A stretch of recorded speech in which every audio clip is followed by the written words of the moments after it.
Now go out and join the best insider in the business, the guy that I call if I need any information, Bruce Feldman, who joins us now live. Bruce, what's up, bud? How are you? Good to be on with you, Joel. I appreciate the kind words. Thank you. There's no doubt. Let's start with kind of the biggest news since the initial movement of coaching, which is Mario Cristobal goes to Miami. You're familiar with that program, obviously. He goes home, back to Miami. And then Dan Lanning, the defensive coordinator, will replace Mario up at Oregon. Dan Lanning, the coordinator for Georgia. Take us through those a little bit, what you know of what went down. Well, I'll start with the Mario piece of this. I think for a lot of people who looked at it and said, well, Miami's a mess and Oregon, he's built this. We know, you and I both have spent a bunch of time around him, know that he feels like the 2022 and 2023 Ducks teams, the way they've recruited, he thought they would compete for national titles. He had a really good situation, but ultimately I think the pull to come home to take over that program, I don't think he felt like he could pass up an opportunity to do it. His kids are still relatively young. They're elementary school aged. I think being around his family, but also having the chance to get the U back was something he could not pass up, especially with the way Miami, at least now, is aligned. Dan Radakovich, who had been around Miami as an early administrator back when Howard Schnellenberger was building that program, did a really good job at Clemson. He's coming in as the AD. That was just too much for Mario Cristobal to pass up on. So he makes the move. And then I think a move that surprised a bunch of us was ultimately that Dan Lanning ends up getting the Oregon job. Now, he's done a really good job at Georgia as Kirby Smart's defense coordinator. Only 35 years old. He's a guy from the Midwest, but he did spend 2 years at Arizona State on Todd Graham's staff. This is obviously a really good job. I think from talking to a lot of coaches, Mario Cristobal is not a bad guy to replace or to follow because you know how well he'd recruit. That's right. And I think because it's stocked, I think that made it very enticing to Dan Lanning, who was going to be choosy. He knew he was going to have some good opportunities this year as well as next year, and he jumped on the Ducks job. The one thing I would say that interested me is that this seems like the third coach in a row that could possibly view another job as their dream destination, which save for that's why Justin Wilcox to me felt like I shouldn't say better, just felt like a fit for Oregon, or even Chip Kelly going back to Oregon, whether that was out of the realm of possibility or not. This now feels like a guy in the back of my mind, it's going to be, is Dan always going to want to go back to the SEC if one of those jobs pops open? And it seems like Oregon has put themselves in that position now with 3 straight head coaches.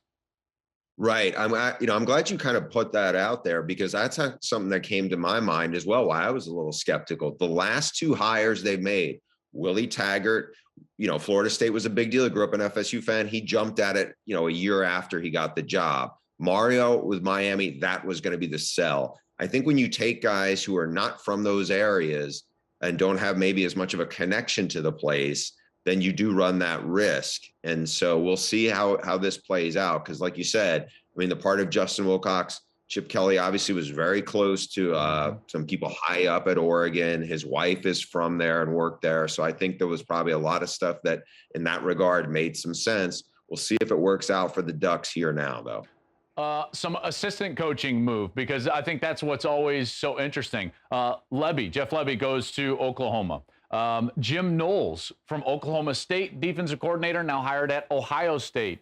And then Manny Diaz, who was the head coach at Miami, he's going to replace Brent Pry at Penn State. Can you take us through some of those high-profile coordinator moves that are really going to shape the next college football season?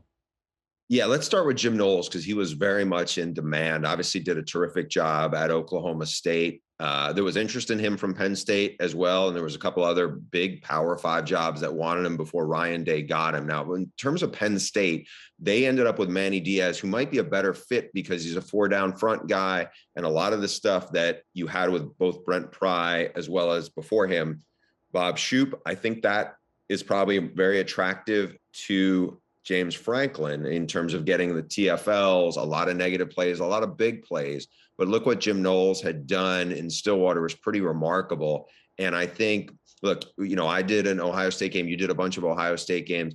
You know that there have been issues on that defense for a while. And so now you have a guy who's got a pretty clear identity of what he likes to do. Let's see how the personnel fits. That's going to be interesting. I'm excited to see some breaking the huddles probably down the road of seeing how you think, Larry Johnson and how they've been so good up front. Yeah. Because obviously we saw Oklahoma State had some, Colin Oliver and a bunch of guys who really got after the quarterback. We'll see how this thing is gonna transition to that. I think that'll be fun to watch.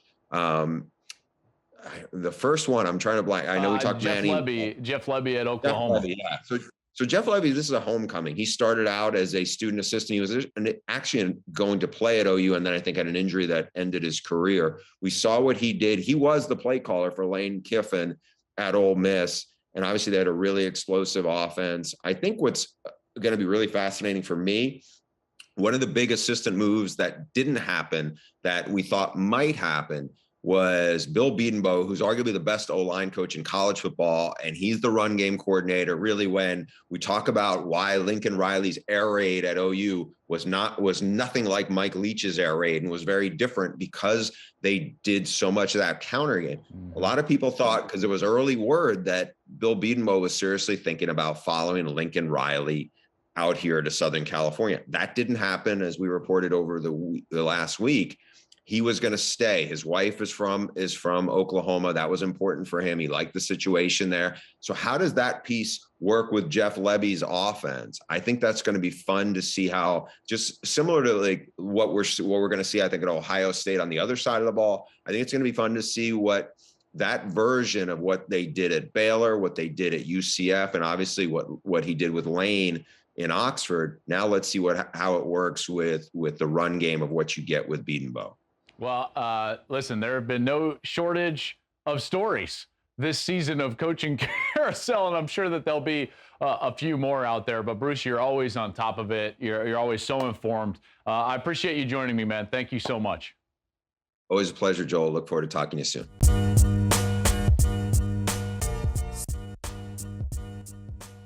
Hey, thanks for watching. If you enjoy that clip, make sure you click subscribe somewhere down here. From game highlights to exclusive interviews and rankings, we've got everything you need as a college football fan right here, College Football on Fox.